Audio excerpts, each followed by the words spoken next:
Bismillahirrahmanirrahim. Assalamualaikum warahmatullahi wabarakatuh. Di video kali ini atau di kesempatan kali ini, admin ingin kembali berbagi kabar menarik buat rekan-rekan semua.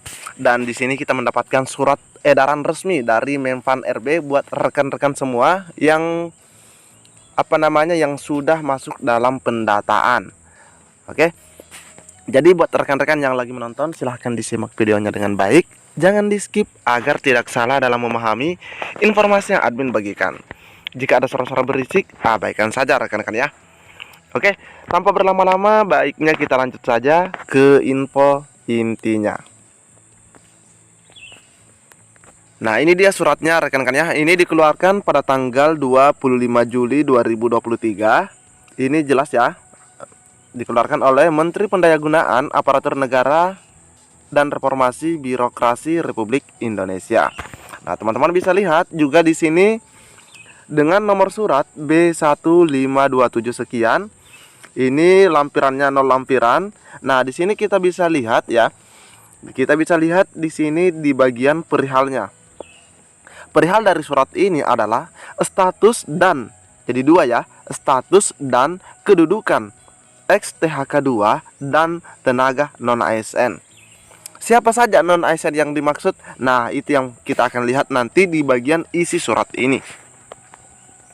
Ini ditujukan kepada para pejabat pembina kepegawaian alias PPK, baik di instansi pusat maupun di instansi daerah.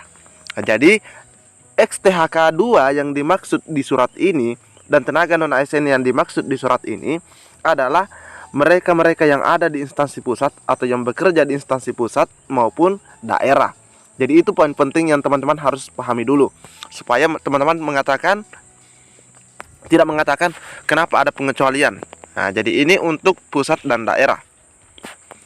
Berdasarkan peraturan pemerintah atau biasa kita kenal dengan istilah PP nomor 49 tahun 2018, yaitu tentang manajemen P3K, bahwa pegawai non-PNS dalam jangka waktu paling lama 5 tahun sebagaimana dimaksud pada ayat 1 dapat diangkat menjadi P3K apabila, nah ini ya, diangkat, di sini ada kata diangkat menjadi P3K apabila memenuhi persyaratan sebagaimana diatur dalam peraturan pemerintah ini.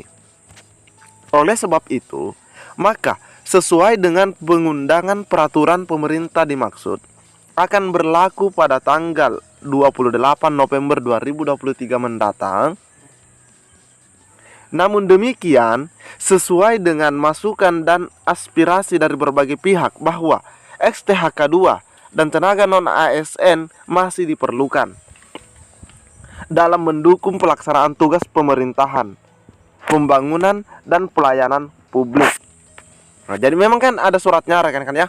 Kalau tidak salah itu suratnya yang dikeluarkan Menpan RB terlebih dahulu oleh Pak Cahyo itu 1511 yang mengatakan bahwa tenaga non ASN tidak ada lagi di tanggal 28, mulai tanggal 28 sudah mulai dilakukan pemberhentian. Namun di sini dulu keluarkan suatu kebijakan bahwa namun demikian sesuai dengan masukan, jadi adanya masukan dan aspirasi dari rekan-rekan ke pemerintah daerah maupun ke DPR RI menyampaikan aspirasi, dan di sini dikatakan dari berbagai pihak bahwa THK 2 dan non ASN itu masih diperlukan dalam mendukung pelaksanaan tugas pemerintahan, baik pembangunan dan pelayanan publik. Nah, terkait aspirasi dan masukan tersebut, sehubungan hal-hal tersebut di atas, bersama ini dengan hormat kami mengharapkan kepada seluruh PPK instansi pusat dan daerah, jadi jelas ya, agar melakukan langkah-langkah sebagai berikut. Nah, jadi ini ada perintah langsung dari Menfan RB kepada PPK atau pejabat pembina kepegawaian yang ada di tingkat pusat maupun daerah. Nah, di sini teman-teman bisa lihat, di sini ada 3 poin. Kita lihat poin yang pertama dulu. PPK menghitung dan tetap mengalokasikan anggaran untuk pembiayaan tenaga non ASN. Artinya, untuk penggajian tenaga non ASN itu tetap akan dianggarkan oleh instansinya, baik pusat maupun daerah. Yang pasti bagi non-ASN yang sudah terdaftar dalam pendataan tenaga non-ASN dalam basis data BKN, yang mana terakhir jumlahnya kita tahu ada 2,3 juta rekan-rekan ya. Nah, jadi ada 2,3 juta yang masuk dalam pendataan. Meskipun Menpan RB meminta agar data 2,3 juta ini kembali diverifikasi. Itu poin pertama. Poin kedua, dalam mengalokasikan pembiayaan tenaga non-ASN dimaksud pada prinsipnya tidak mengurangi pendapatan yang diterima oleh tenaga non-ASN selama ini. Nah, jadi rekan-rekan misalnya selama ini digaji 3 juta, misalnya 2 juta, nah, itu akan tetap dianggarkan dengan memperhitungkan gajinya yang sekian itu. Di poin ketiga, PPK dan pejabat lain dilarang mengangkat pegawai non-PNS dan atau non-P3K untuk mengisi jabatan ASN atau tenaga non-ASN lainnya. Jadi tidak boleh lagi ada pengangkatan rekan-rekan ya. Jadi untuk pemberhentian atau penghapusan honorer itu pasti ada kebijakan bagi yang sudah terdata tetap dipekerjakan, namun tidak ada lagi honorer baru yang diangkat di luar daripada yang masuk dalam pendataan. Tidak boleh lagi rekan-rekan ya. Nah, apalagi untuk mengisi jabatan-jabatan tertentu seperti yang bisa dijabat oleh ASN. Contoh, misalnya kan guru itu adalah jabatan yang bisa diisi oleh aparatur sipil negara. Maka guru tidak boleh diangkat lagi sekarang. Sekolah tidak boleh lagi mengangkat guru sekarang, karena itu adalah jabatan yang bisa diisi oleh aparatur sipil negara. Siapa yang mengisi nantinya adalah mereka yang masuk dalam pendataan tersebut, yang nantinya akan diikutkan dalam seleksi, dan mereka lah yang berhak untuk mengisi posisi tersebut. Begitu pula di di perkantoran atau manapun itu rekan-rekan ya, tidak boleh mengangkat non-ASN atau tenaga honorer lagi.